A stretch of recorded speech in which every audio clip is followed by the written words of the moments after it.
नमस्कार। एक बार फिर से आप सभी का बहुत बहुत स्वागत है परीक्षावली के इस यूट्यूब चैनल में।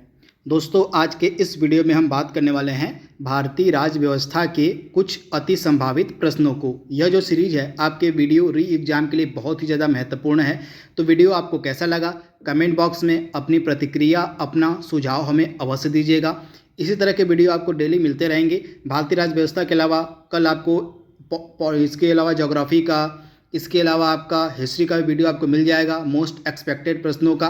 तो अगर आप हमारे चैनल पर नए हैं, अगर आपकी वीडियो की परीक्षा है तो इस चैनल को आप सब्सक्राइब जरूर कर लीजिएगा इसी तरह के वैल्यूएबल कंटेंट को प्राप्त करने के लिए। तो पहला प्रश्न आपके स्क्रीन पर है, निम्नलिखित में से क्या उच्च न्यायालय और उच्चतम न्यायालय दोनों के अधिकारिता के अधीन आता है।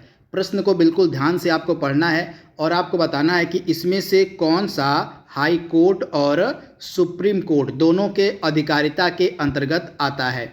तो आप ध्यान से याद कर लीजिएगा, मूल अधिकारों का जो संरक्षण है ये हाई कोर्ट और सुप्रीम कोर्ट दोनों की अधिकारिता के अंतर्गत आता है। तो इसके बारे में आप याद रखिएगा, अगर किसी भी व्यक्ति के मूल अधिकारों यानी कि फंडामेंटल राइट्स का हनन होता है तो वह व्यक्ति आर्टिकल 226 के तहत हाई कोर्ट के पास जा सकता है अपने मूल अधिकारों को लागू करवाने के लिए। वहीं सुप्रीम कोर्ट के पास जो है आर्टिकल 32 के तहत जा सकता है व्यक्ति अपने मूल अधिकारों को लागू करवाने के लिए। तो ये फैक्ट आपको याद रखना है। राइट आंसर क्या हो जाएगा? ऑप्शन आपका डी यहाँ पे बिल्कुल सही है।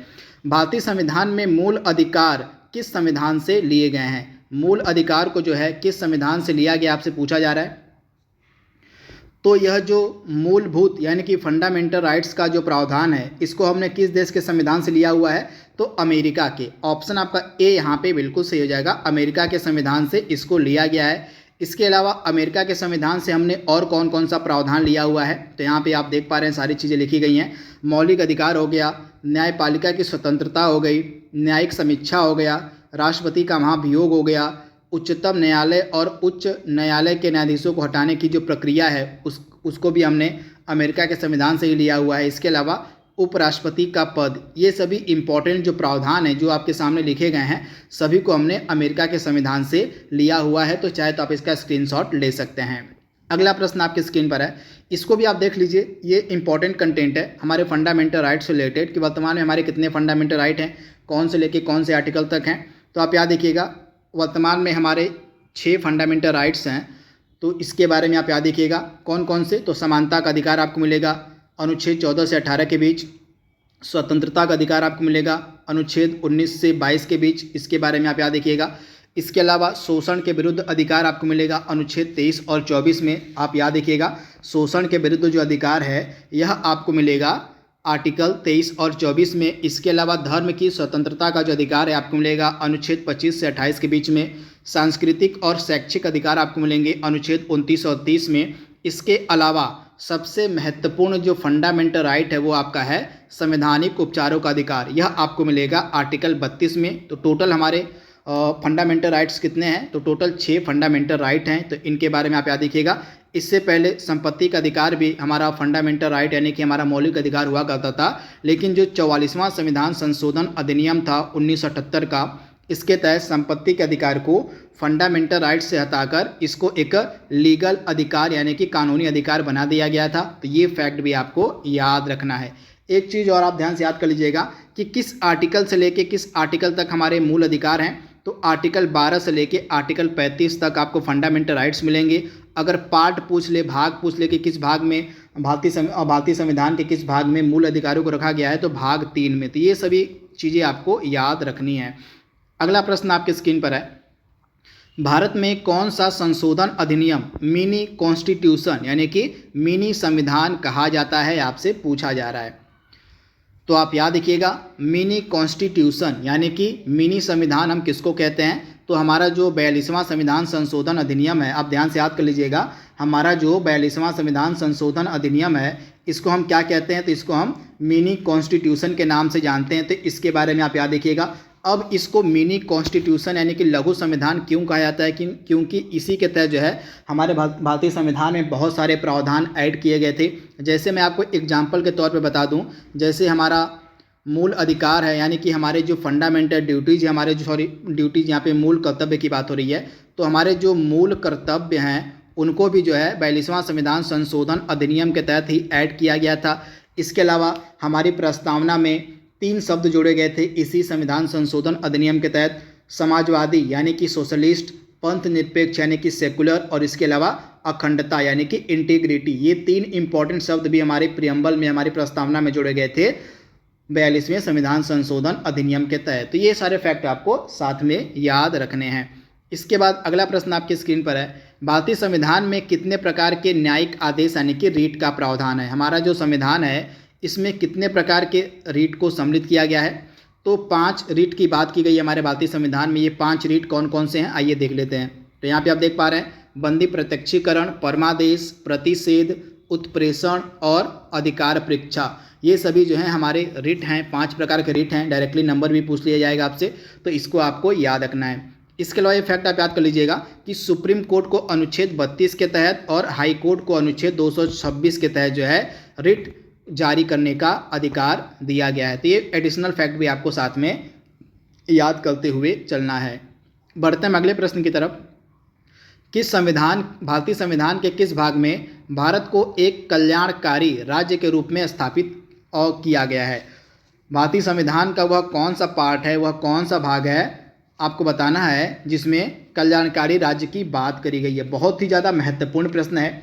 तो राइट आंसर आपका क्या हो जाएगा, वेलफेयर स्टेट, यानी कि कल्याणकारी राज्य की बात करी गई है। राज्य के नीति निर्देशक सिद्धांतों के अंतर्गत इनको कहाँ पर रखा गया है, तो भारतीय संविधान का जो भाग 4 है, भाग 4 में इनको रखा गया है। किस आर्टिकल से लेके किस आर्टिकल तक, तो आर्टिकल 36 से लेके आर्टिकल 51 तक आपको मिलेंगे DPSP यानी कि राज्य के नीति निर्देशक सिद्धांत। तथा इनको हमने किस देश के संविधान से लिया हुआ है, तो आयरलैंड के संविधान से जो है DPSP का जो प्रावधान है उसको लिया गया है। भाग 4 में है और आर्टिकल 36 से लेके 51 के बीच यह आपको देखने को मिल जाएगा। इसमें अगला प्रश्न आपके स्क्रीन पर है, भारत का राष्ट्रपति किसका अभिन्न अंग होता है। बहुत ही बार एग्जाम में यह प्रश्न पूछा गया है कि हमारे जो प्रेसिडेंट होते हैं निम्नलिखित में से किसके अभिन्न पार्ट होते हैं, अभिन्न अंग होते हैं।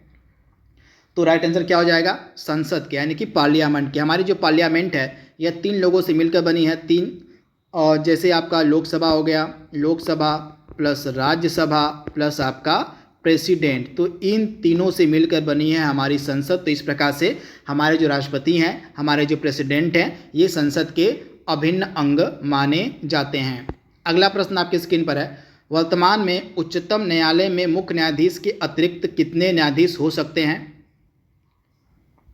तो वर्तमान में हमारा जो सुप्रीम कोर्ट है इसमें 34 न्यायाधीश हैं। तो इनमें से एक आपका सुप्रीम कोर्ट का मुख्य न्यायाधीश होता है। तो 33 + 1 इसको आप इस प्रकार से याद कर सकते हैं, यानी कि 33 अन्य न्यायाधीश। इसके अलावा एक आपका CJI यानी कि चीफ जस्टिस ऑफ इंडिया होता है। तो इसके बारे में आप याद रखिएगा।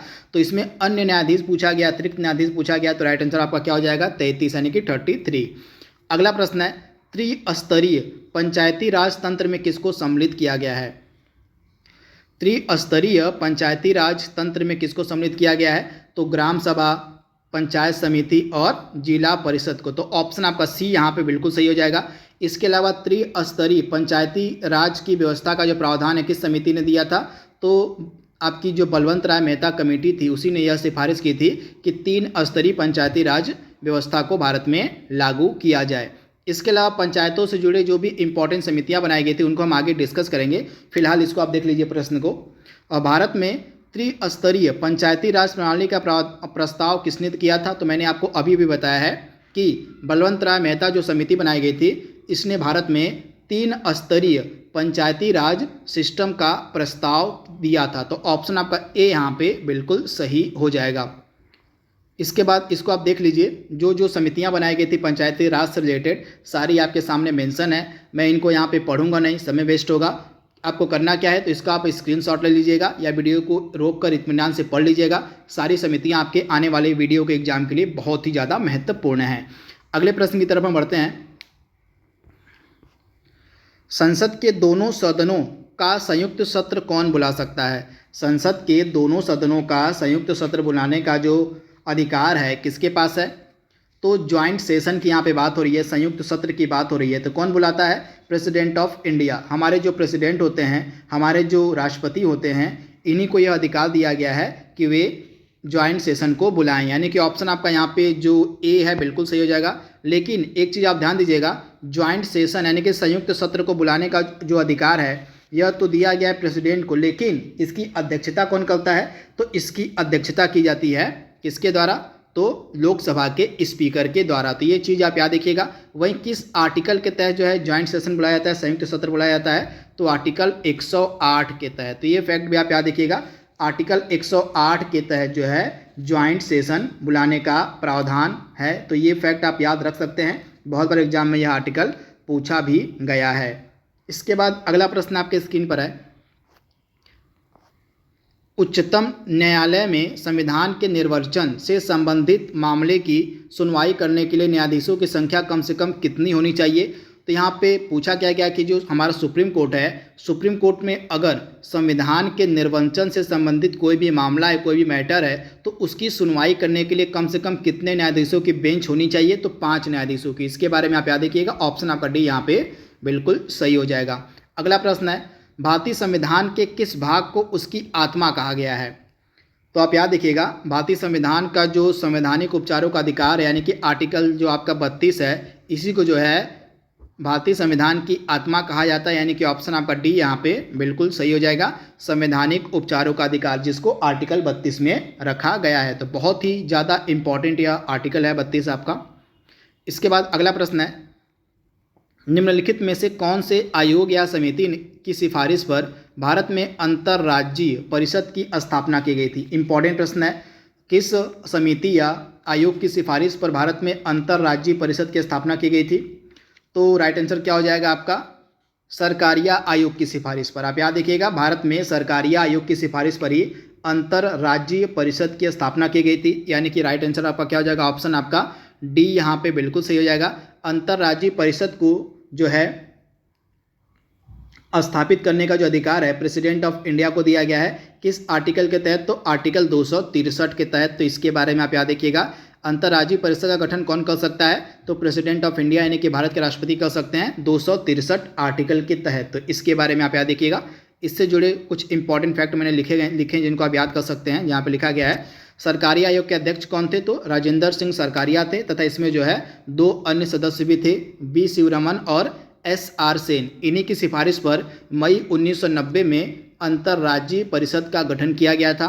अनुच्छेद 263 के तहत राष्ट्रपति आदेश द्वारा अंतर्राज्यीय परिषद की स्थापना कर सकता है, जिसका मुख्य कार्य होता है केंद्र राज्य के आपसी विवादों का समाधान करना। तो ये इंपॉर्टेंट फैक्ट आप याद रखिएगा। अगला प्रश्न है, कौन से संविधान संशोधन अधिनियम के द्वारा मतदान की आयु को 21 वर्ष से घटाकर 18 वर्ष कर दिया गया था? तो आप याद रखिएगा, जो 61वां संविधान संशोधन अधिनियम था, इसी के तहत जो मतदान की उम्र थी उसको 21 वर्ष से घटाकर 18 वर्ष कर दिया गया था। तो ऑप्शन आपका सी यहाँ पे बिल्कुल सही हो जाएगा। इसके बाद अगला प्रश्न आपकी स्क्रीन पर है, किस अनुच्छेद के द्वारा किस अनुच्छेद के द्वारा 6 से लेकर 14 वर्ष तक के बच्चों के लिए शिक्षा का अधिकार एक मूल अधिकार बना दिया गया है? तो आप याद रखिएगा, शिक्षा का अधिकार मूल अधिकार बनाया गया है किस आर्टिकल के अंतर्गत? तो आर्टिकल 21A के अंतर्गत। यानी कि ऑप्शन आपका यहाँ पे जो सी है बिल्कुल सही हो जाएगा। यानी कि आप याद रखिएगा, जो राइट टू एजुकेशन है यह हमारा एक फंडामेंटल राइट है, हमारा एक मूल अधिकार है। किस आर्टिकल के तहत? तो आर्टिकल 21A के तहत। व्यक्तिगत स्वतंत्रता के लिए निम्नलिखित में से कौन सी रिट याचिका दायर की जा सकती है?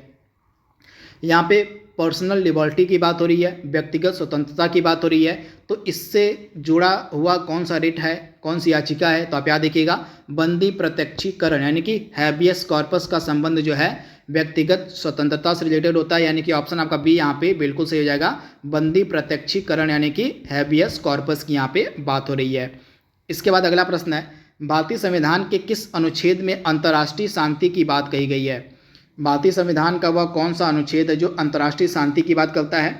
तो यह DPSP का आर्टिकल है, आर्टिकल 51। यह किसकी बात करता है? तो यह बात करता है अंतर्राष्ट्रीय शांति की। तो इसके बारे में आप याद रखिएगा, यानी कि यह आर्टिकल 51 जो है राज्य के नीति निर्देशक सिद्धांतों के अंतर्गत इसको जगह दी गई है। अगला प्रश्न है, भारतीय संविधान के किस अनुच्छेद के अंतर्गत राष्ट्रपति अध्यादेश जारी कर सकता है? तो राष्ट्रपति को अध्यादेश यानी कि ऑर्डिनेंस जारी करने की जो पावर है वह आर्टिकल 123 के तहत दी गई है, यानी कि ऑप्शन आपका यहाँ पे जो बी है बिल्कुल सही हो जाएगा, आर्टिकल 123। ये प्रश्न बहुत ही ज़्यादा इंपॉर्टेंट है। इस तरह के प्रश्न जो है एग्जाम में लगातार देखने को मिलते हैं। तो आइए इस प्रश्न को सॉल्व करते हैं। प्रश्न क्या है, यहाँ पे एक तरफ पार्ट दिए गए हैं, भाग दिए गए हैं, और एक तरफ विषय दिया गया है। तो इसमें से आपको बताना है कि कौन सा सुमेलित नहीं है। तो आइए देख लेते हैं। पंचायतों को किस भाग में रखा गया है? तो आप याद रखिएगा, पंचायतों को भाग 9 में रखा गया है, पहला वाला बिल्कुल सही है। इसके अलावा सहकारी समितियों को भाग 9B में रखा गया है, बिल्कुल सही है। इसके अलावा निर्वाचन को किस में रखा गया है? तो निर्वाचन को जो है भाग 14 में रखा गया है, जो कि गलत दिया गया है। भाग 14 में नहीं बल्कि भाग 15 में, भाग 15 में जो है निर्वाचन को रखा गया है। इसके अलावा आपात के जो उपबंध हैं, इमरजेंसी के जो प्रावधान हैं, ये आपको देखने को मिलेंगे भाग 18 में। तो इस प्रकार से पहला सही था आपका, दूसरा सही था, तीसरा चौथा सही था, निर्वाचन वाला आपका गलत था। निर्वाचन को जो है भाग 15 में जगह दी गई है।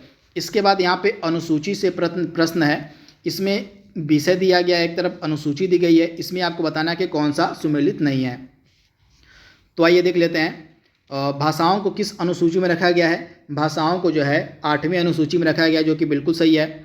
राज्यसभा में स्थानों का आवंटन, इसको हमने किस अनुसूची में, किस शेड्यूल में रखा है? तो चौथे शेड्यूल में रखा है।